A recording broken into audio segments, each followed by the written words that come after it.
Good morning everyone. जैसे कि हम एडुश्री हमेशा आपके लिए हर हफ्ते लेकर आता है कुछ ना कुछ प्रोग्राम्स रिलेटेड टू आपका ट्रेनिंग, रिलेटेड टू कैसे हम लोग को तैयार करना है अपने आप को Bihar state university selection commission के लिए। So we have doctor Pradyuman Sharma with us. So I will ask Ranjana to kindly take over the scene. Ranjana?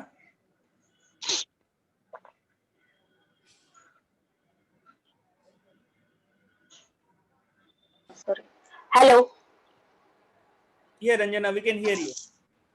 Yeah. Okay, sir. Okay. Okay, sir. Should I start now? Yeah. Vishal, sir. Please. Yeah. Okay. So, good morning, everyone. I'm Dr. Ranjana. So, continuing in the series of interview skills and tips, today we have the eminent personality, Dr. Pradyuman Sharma, who is PhD in Commerce. He is net qualified, and he holds almost more than 10 years of academic experience. He has many national and international publications and holds different certification in the field of commerce and management. I welcome all the participants here on this platform.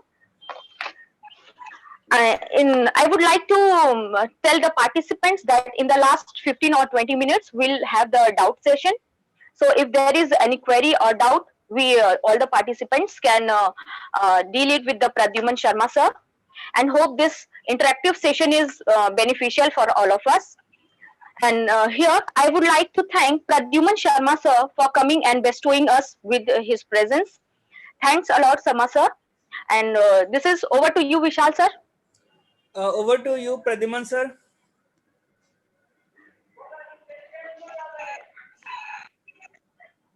Yeah, hello everyone, and a very warm good morning to you. Thank you very much, Dr. Ranjana and Dr. Vishal, for such a wonderful introduction. So today we are going to have a discussion about the certain matters and certain key aspects related to interview especially in the Public Service Commission. So here I will use the mixture of the language ताकि कोई problem ना आए बाकी सब लोगों को भी, तो मैं हिंदी और इंग्लिश बीच में मिक्स करके मैं डिस्कशन में मैं यूज करूंगा। देखिए, बीइंग अ कंपनी सेक्रेटरी, मेरा एक पहला जो ऑब्जेक्टिव है कि मैं एजेंडा आप लोगों को क्लियर कर दूं ताकि लोगों का इंटरेस्ट जो है वो बना रहे कि हम किन किन बातों पे डिस्कशन करने वाले हैं। हम सीक्वेंशियली डिस्कस करेंगे and this is going to be a very practical session. We are not going to have some kind of idealistic talks.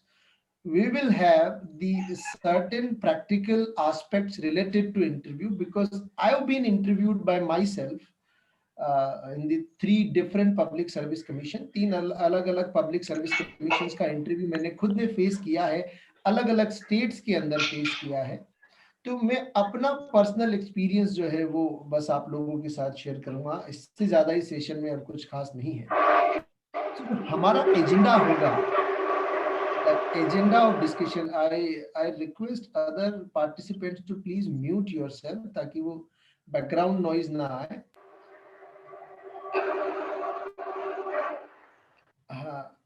Okay, so हमारा जो एजेंडा ऑफ डिस्कशन होगा that will be first topic कि जब हम interview के लिए service commission में जाएंगे तो हमारा अपीयरेंस क्या होना चाहिए, that will be the first point of discussion.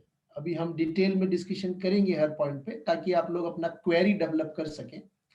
Second जो होगा हमारा point of discussion, that will bee behaviour during the interview, कि जब हम उस कैबिन में हैं, हम जब पैनल के सामने हैं, तो हमको in terms of behaviour specially किन बातों का ध्यान स्पेशली रखना है।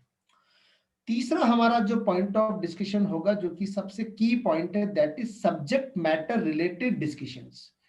आपको सब्जेक्ट मैटर से रिलेटेड क्या बातें वहां करनी चाहिए और क्या नहीं करनी चाहिए, वो मैं आपके साथ शेयर करूंगा। देन फोर्थ हमारा जो एजेंडा होगा, that will be the points related to general knowledge, कि हम हमारे सब्जेक्ट के बारे में सिर्फ जाने या हम लोग जो है हमारे जिस स्टेट के लिए हम जा रहे हैं, स्टेट का जनरल नॉलेज हमको कितना इंपॉर्टेंस देना है, उसके बारे में हम जाने। देन अगेन, आज के दौर में जितना भी पब्लिक सर्विस कमीशंस में इंटरव्यू हो रहा है, अभी जितना इंटरव्यू हो रहा है एट द प्रेजेंट टाइम, वहां एक सबसे, जिसको हम कह सकते हैं हॉट टॉपिक है, की टॉपिक है, that is information technology in education. ये थोड़ा डिटेल्ड होगा हमारा, इसके बारे में हम 10 मिनट 15 मिनट का डिस्कशन हम इसके बारे में कम से कम करेंगे, क्योंकि ये एक ऐसा पार्ट है जो कि कोई सब्जेक्ट स्पेसिफिक नहीं होगा, ये आप लोगों से सबसे पूछा जा सकता है। देन एक जरूरी चीज जो कि साइकोलॉजिकल है, that is mood off the interviewer. जो इंटरव्यू लेने वाला बैठा है, आपको उसको जाते ही परखना पड़ेगा, आपको देखना पड़ेगा कि किस तरीके के लोग हैं। कुछ लोग होते हैं जो बड़े ईगोइस्टिक होते हैं, कुछ लोग होते हैं जो कि यही मान के बैठे हुए होते हैं कि यार इंटरव्यू देने आया है, ये कुछ नहीं है, हम हैं जो भी हैं। कुछ लोग ऐसे होते हैं जो बड़े पोलाइट होते हैं, बड़े हम्बल होते हैं, जो कि ये सोच के बैठे हुए होते हैं कि नहीं यार, एक पीएचडी स्कॉलर आया है, असिस्टेंट प्रोफेसर के लिए आया है, तो ये लर्नेड पर्सन है, उसको उसी तरीके से डील करना है। तो हमको वो जज करना पड़ेगा कि वो प्लेयर कौन सा है हमारे सामने जिसके साथ हम डील करेंगे ज्यादा। देन हम देखेंगे, अगर मान लीजिए जो पीपीटी प्रेजेंटेशन या बोर्ड प्रेजेंटेशन अगर होता है, अगर आपका प्रेजेंटेशन बोर्ड पे लिया जाता है, वहां वैसे प्रोविजन तो है पीएससी के अंदर कि वहां बोर्ड पे आपका एकेडमिक प्रेजेंटेशन लिया जाएगा, बट आप जानते हैं बिहार में पिछली बार भी ऐसा हुआ है कि बोर्ड पे प्रेजेंटेशन नहीं लिए लेकिन फिर भी वहां पे मार्क्स दे दिए, तो वो एक ऑल टुगेदर डिफरेंट मैटर है। बट स्टिल, अगर मान लीजिए बोर्ड पे प्रेजेंटेशन होता है, तो उस केस में हमको किन बातों का स्पेशली ध्यान रखना है, उसके बारे में हम डिस्कशन करेंगे। देन टॉपिक का डिलीवरी, जो आप अपना टॉपिक वहां डिलीवर करेंगे ऑन बोर्ड, उस टॉपिक की डिलीवरी में आपको किन खास बातों का ध्यान रखना है, उसके बारे में हम डिस्कस करेंगे। Then 9th point of the agenda will be the exit behaviour. इस पे कोई ध्यान नहीं देता। जब हम इंटरव्यू रूम में जाते हैं, वहां तो हमारा बड़ा फोकस होता है कि सबको गुड मॉर्निंग, गुड इवनिंग, जो भी हमारा सिचुएशन है वो विश करना है, हमको बैठना है, वो बोलेंगे तो बैठना है। लेकिन जब हम वापस उठ के जाते हैं, तब हमारा ध्यान नहीं होता कि हम क्या बिहेव कर रहे हैं। हमारा ऐसा होता है कि चलो निकले, बचे, हुआ कंप्लीट, बाहर चलते हैं जल्दी। तो एग्जिट बिहेवियर पे हमको बहुत ध्यान देना होगा। देन लास्ट जो हम एजेंडा लेंगे, जैसा कि ऑलरेडी डॉक्टर विशाल ने और डॉक्टर रंजना ने बताया भी है, कि जो हमारा एक व्हाट्सएप का ग्रुप भी है, हमारा कुछ फेसबुक ग्रुप भी है, उस ग्रुप पे बहुत सारी क्वेरीज जो है वो पोस्ट होती हैं, बहुत सारे लोग उसके ऊपर आते हैं, बहुत सारे उसके अंदर इश्यूज आते हैं। उनमें से जो कुछ पॉसिबल होगा, मेजॉरिटी को मैं समराइजिंगली जो है एड्रेस कर दूंगा आप लोगों के लिए। So I think we should start with the first agenda point. The first agenda point is appearance. कि जब मैं इंटरव्यू के लिए जा रहा हूं तो मेरा अपीरियंस कैसा होना चाहिए, मेरा ड्रेसअप सेंस क्या होना चाहिए, मेरे को क्या ध्यान रखना है। आप हो सकता है मेरी बात सुन के चौंक जाए, लेकिन आप असिस्टेंट प्रोफेसर के इंटरव्यू के लिए जा रहे हैं, वो भी गवर्नमेंट कॉलेजेस के लिए।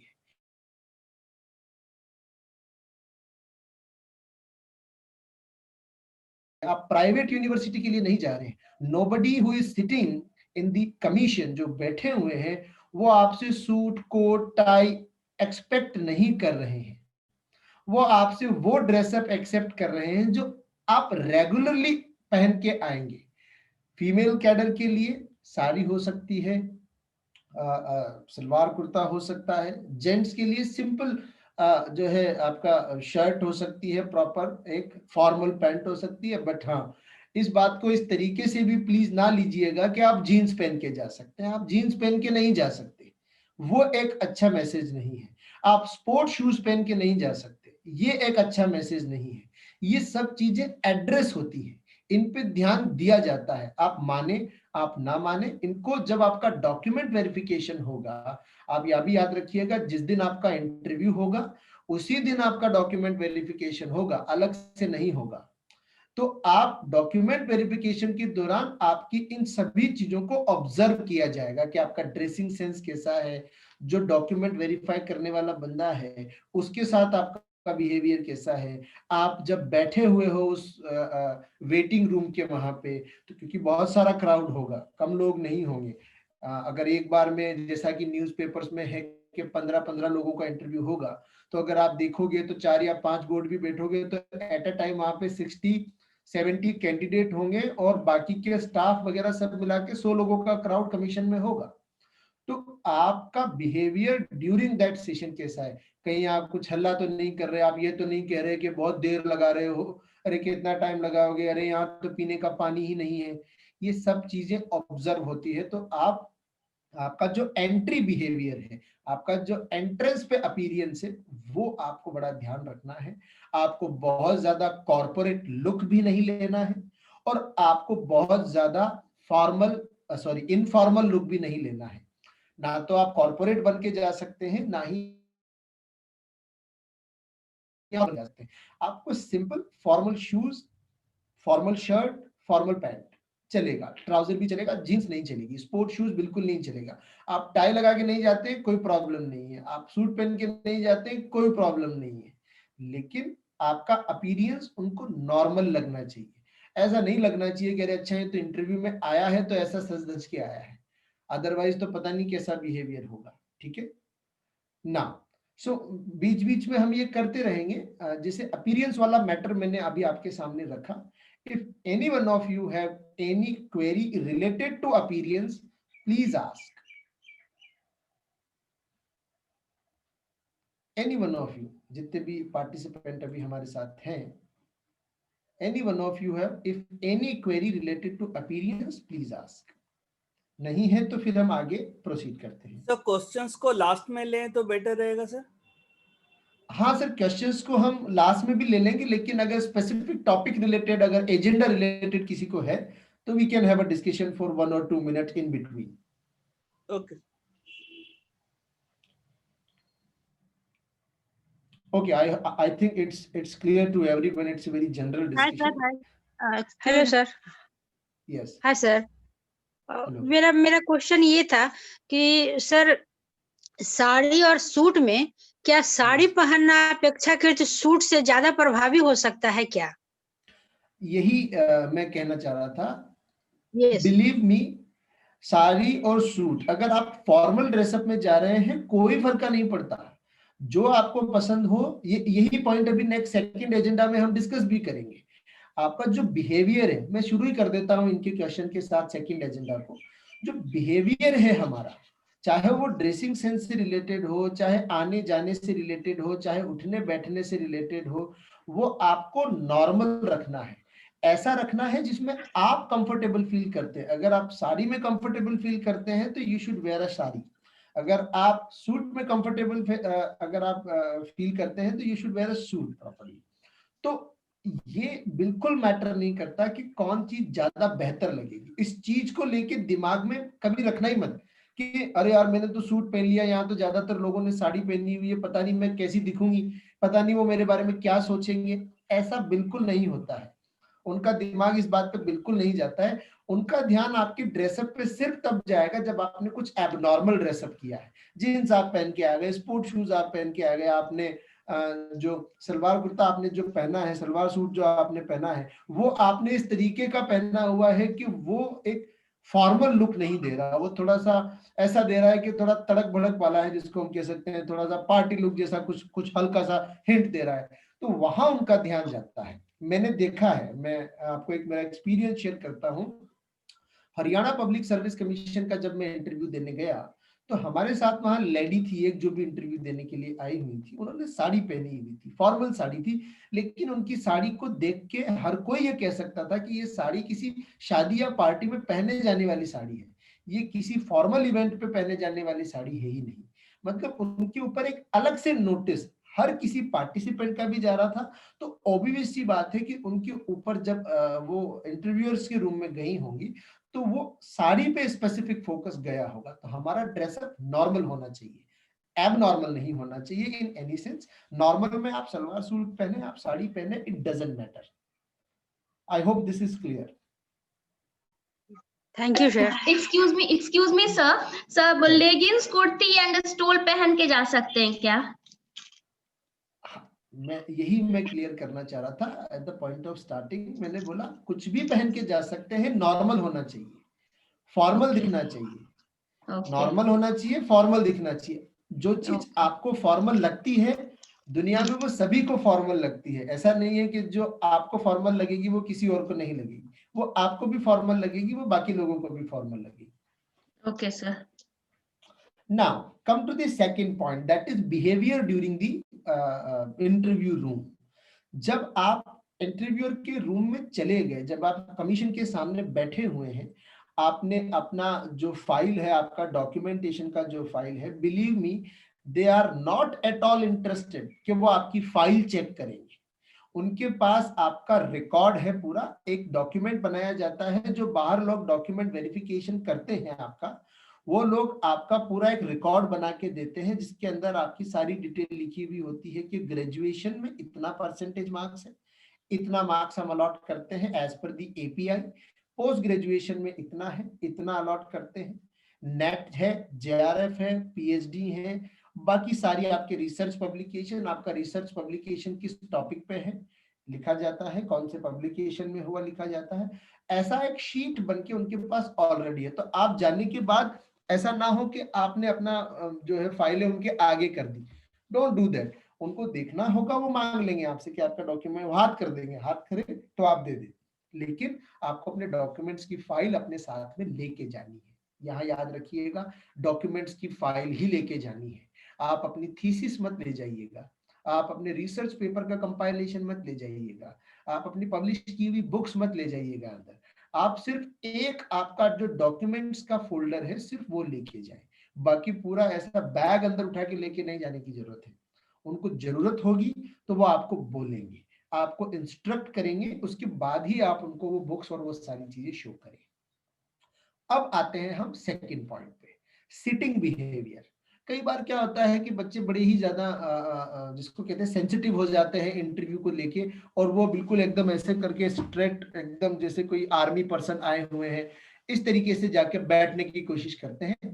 Don't do that, sit in proper manner. ऐसा भी नहीं लगना चाहिए कि आप बहुत ज्यादा लीन हो रहे हैं, झुके हुए हैं, थके हुए हैं, अलसाए हुए हैं, नहीं, नॉर्मल। ऐसा भी नहीं लगना चाहिए कि आप आर्मी के इंटरव्यू में आए हैं। आपका जो सिटिंग बिहेवियर है वो नॉर्मल होना चाहिए।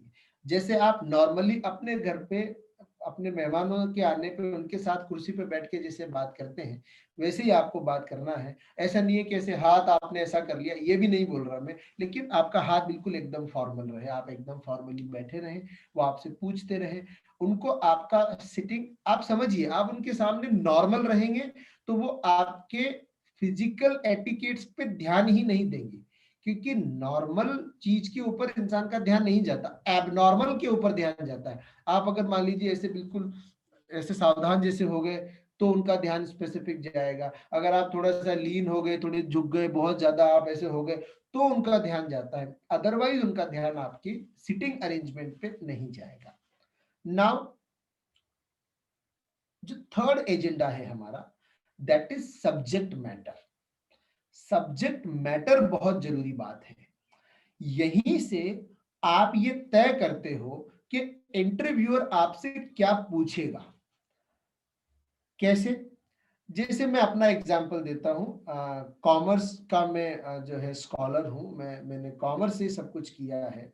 अब कॉमर्स में जब हम नंबर ऑफ सब्जेक्ट्स की बात करते हैं, तो कॉमर्स में फाइनेंशियल मैनेजमेंट भी एक सब्जेक्ट है, टैक्सेशन भी एक सब्जेक्ट है, कॉस्टिंग भी है, कॉर्पोरेट लॉ भी है, इकोनॉमिक्स भी उसके अंदर आता है, बिजनेस मैनेजमेंट भी आता है, अकाउंटेंसी भी आती है, मैनेजमेंट अकाउंटेंसी भी आती है। There is a variety of subject, human resource भी उसके अंदर है। Okay, someone is asking, are you recording for the YouTube? I think Vishal sir will answer that. So what is happening that at the time of that subject related discussion, जब आप से पहली बात पूछी जाती है, नॉर्मली मैं आपको बोल रहा हूँ 90% केसेस में जो सब्जेक्ट एक्सपर्ट आपके इंटरव्यू में बैठा हुआ होगा वो आपसे यही पूछेगा, हाँ तो सर बताइए आपका एरिया ऑफ इंटरेस्ट क्या है। सो देखिए, जब एरिया ऑफ इंटरेस्ट आप बताते हैं तो आपको कुछ 2 या 3 बातों का बड़ा ख्याल रखना है। पहली बात, अगर आप पीएचडी हैं तो आपका एरिया ऑफ इंटरेस्ट वही होना चाहिए जिस पर्टिकुलर एरिया में आपका पीएचडी है। जैसे मैं अपना एग्जांपल देता हूं, फाइनेंशियल मैनेजमेंट में मेरा पीएचडी है, मेरा जो टॉपिक है वो फाइनेंशियल मैनेजमेंट से रिलेटेड है, तो मैं उनसे यही कहूंगा कि सर फाइनेंशियल मैनेजमेंट मेरा इंटरेस्ट एरिया है, ऑडिटिंग मेरा इंटरेस्ट एरिया भी है, लॉ भी मेरे को अच्छा लगता है, इकोनॉमिक्स से मुझे बहुत अच्छा लगाव है, लेकिन मैं कॉमर्स से रिलेटेड सभी सब्जेक्ट्स को अकेडमिकली डिलीवर करने में कैपेबल हूं। आप ऐसा ना कर दें कि आप ये बोलें, जैसे मान लो जी कोई साइंस का स्टूडेंट है तो वो साइंस वाला है, साहब मुझे तो सिर्फ बॉटनी पसंद है, मुझे तो जो है सिर्फ फिजिक्स पसंद है, केमिस्ट्री बायो और मैथमेटिक्स मेरे को पसंद ही नहीं है। नहीं, ऐसा नहीं कह सकते अपन। ऐसा अगर आप कहेंगे तो आप अपने लिए एक छोटा सा दायरा बना रहे हैं जिसमें उन्होंने आपके बारे में एक इमेज बना लिया कि यार ये तो पर्टिकुलर सब्जेक्ट में ही हेल्प कर पाएगा, ये कॉलेज को जो है कोई वैल्यू एडिशन नहीं दे पाएंगे। तो ये हमको बड़ा ध्यान रखना है, सब्जेक्ट मैटर से रिलेटेड जब भी हम बात करेंगे तो ये सबसे इंटरेस्टिंग और सबसे इंपॉर्टेंट पार्ट है जिसपे आपको बहुत कॉशियस रहना है। जो आपका स्ट्रॉन्ग एरिया है जिसमें से वो आपसे कुछ भी पूछे आप जवाब दे देंगे। जैसे मैंने मेरा एग्जांपल दिया, फाइनेंशियल मैनेजमेंट साहब मेरा इंटरेस्ट एरिया है, मेरा पीएचडी भी फाइनेंशियल मैनेजमेंट से रिलेटेड टॉपिक में है, लेकिन क्योंकि मैं एकेडमिक्स में हूं और मेरे को पढ़ाना अच्छा लगता है, जब मैं पढ़ाता हूं तो मुझे मजा आता है, तो मुझे ऑडिट पढ़ाने में मजा आता है, मुझे कंपनी लॉ पढ़ाने में मजा आता है, मुझे इकोनॉमिक्स पढ़ाने में मजा आता है, और फाइनेंशियल मैनेजमेंट तो मेरा कोर इंटरेस्ट एरिया है ही है। लेकिन अगर जरूरत पड़ती है, आवश्यकता होती है, तो मैं अपने कॉलेज और अपनी यूनिवर्सिटी को कॉमर्स से रिलेटेड हर सब्जेक्ट के अंदर असिस्ट करने में कैपेबल हूं, एकेडमिकली टॉपिक को डिलीवर करने में कैपेबल हूं। इम्पैक्ट क्या होगा इंटरव्यूअर पे, इंटरव्यूअर ये इमेज बना लेगा आपके बारे में कि हाँ यार ये सभी सब्जेक्ट्स को लेकर कंफर्टेबल तो है, लेकिन फाइनेंशियल मैनेजमेंट में इसका थोड़ा सा इंटरेस्ट ज्यादा है, पीएचडी भी किया है तो भी इंटरेस्ट ज्यादा है, और अदरवाइज भी इसको वो सब्जेक्ट अच्छा लगता है। तो जो एक्सपर्ट होगा वो आपसे फाइनेंस से रिलेटेड ही पे जो है ज्यादातर क्वेश्चंस पूछेगा। वो आपसे जब क्वेश्चंस पूछेगा तो फाइनेंस से रिलेटेड बातें आपसे करेगा। और दूसरी बात, क्योंकि फाइनेंस से रिलेटेड तो सारी बातों के जवाब आपने एक्सपर्ट को दे दिए, जब आपका बोर्ड प्रेजेंटेशन होगा तो आप किसी दूसरे अपने पसंद के टॉपिक को वहां ले सकते हैं, वहां पे आप अपने दूसरे किसी सब्जेक्ट का स्किल भी जो है डेमोन्स्ट्रेट कर सकते हैं। नॉर्मली इंटरव्यू के अंदर ये काम और लोग नहीं करते। इंटरव्यू के अंदर ये काम जो क्या होता है, हर आदमी को एक ही सजेशन दिया जाता है कि आप तो जो है सिर्फ एक सब्जेक्ट को पकड़ के जाएं। प्लीज ऐसा ना करें, आप 2 या 3 सब्जेक्ट से रिलेटेड अपनी प्रॉपर तैयारी करके जाएं, क्योंकि इंटरव्यूअर जब आपसे सवाल पूछेगा तो आपके एरिया ऑफ इंटरेस्ट से तो पूछेगा ही पूछेगा, लेकिन वो आपसे कॉमर्स से रिलेटेड, साइंस से रिलेटेड जो आपका सब्जेक्ट एरिया है वहां से कुछ भी पूछ सकता है। उसमें अब आप जीरो नहीं हो सकते, साइलेंट नहीं हो सकते। ऐसा नहीं हो सकता कि बिल्कुल एकदम बंद जैसा, चुप जैसा काम आपका हो गया। Okay, so now the third part which is we need to know, we need to understand the general knowledge aspect। जो हमारा जनरल नॉलेज का एरिया है, जैसे बिहार स्पेसिफिक जो जनरल नॉलेज है वो आपको बड़ा ही ध्यान रखना पड़ेगा। सर 2 मिनट के लिए आपको वो करूंगा, जैसे पहले डिस्कस हुआ था। आपकी आवाज मुझे नहीं आ रही है सर। हाँ सर, मैं 2 मिनट के लिए आपको यहाँ पे डिस्टर्ब करूंगा। जैसे पहले अपना डिस्कस हुआ था कि 40 मिनट्स का उसको शेड्यूल किया हुआ था, एसेंस मुझे लग रहा है सर हम लोग बढ़िया से इसको लेके जा रहे हैं। तो मैं एक यहाँ पर आईडी फिर क्रिएट कर देता हूँ, ठीक है। तो लॉग इन करके लोग वापस से लॉग आउट करके लॉग इन कर लेंगे और फिर विल कंटिन्यू। हाँ ओके, एक काम करते हैं सर, अभी आई थिंक टाइमर आ रहा है, 9 मिनट अपने पास है, हाँ है ना, इनको यूज करते हैं, then will start again. Okay sir. ना सो जनरल नॉलेज से रिलेटेड जो बात मैं कर रहा था, बिहार स्पेसिफिक आपके पास पूरा होना चाहिए। स्पेशली बिहार का जो बजट का अनाउंसमेंट है उसका इंफॉर्मेशन और नॉलेज आपके पास होना जरूरी है। बिहार बजट के बारे में अगर आप पूरा सब कुछ अच्छे से जानते हैं, कुछ की बातें मोटी मोटी नॉलेज होनी चाहिए, बिल्कुल डिटेल इन डेप्थ एनालिसिस हो जरूरी नहीं है। साथ ही कंट्री लेवल पे जो बड़ी बातें हो रही हैं वो आपको पता होना चाहिए। जैसे मैं एक आपको एग्जांपल देता हूं, मैं अपना एग्जांपल आपके सामने रखता हूं, आई होप आप समझ पाएंगे। जैसे मैं कॉमर्स बैकग्राउंड से आता हूं, तो हो सकता है मुझसे ये पूछा जा सके कि सर ये जो फार्मर्स प्रोटेस्ट है इसका फाइनेंशियल इम्प्लीकेशन क्या लगता है आपको, मुझसे पूछा जा सकता है। वहां कमीशन में मुझसे ये सवाल पूछा जा सकता है। तो मुझे जो बड़ी घटनाएं हैं उनके बारे में मेरे को क्लैरिटी होना जरूरी है। उन बड़ी घटनाओं के बारे में मेरे को जो है सब कुछ इंफॉर्मेशन होनी चाहिए, उनका मुझे मेरा सब्जेक्ट रिलेटेड इंप्लीकेशन पता होना चाहिए। ओके, नाउ नेक्स्ट जो हमारा एजेंडा था that is information technology in education, इसको हम कवर करेंगे। इसको भी थोड़ा सा स्किप कर रहे हैं क्योंकि हमारे पास टाइम का एक कंस्ट्रेंट है। अगली बात आपको ध्यान रखनी है, मूड ऑफ द इंटरव्यूअर।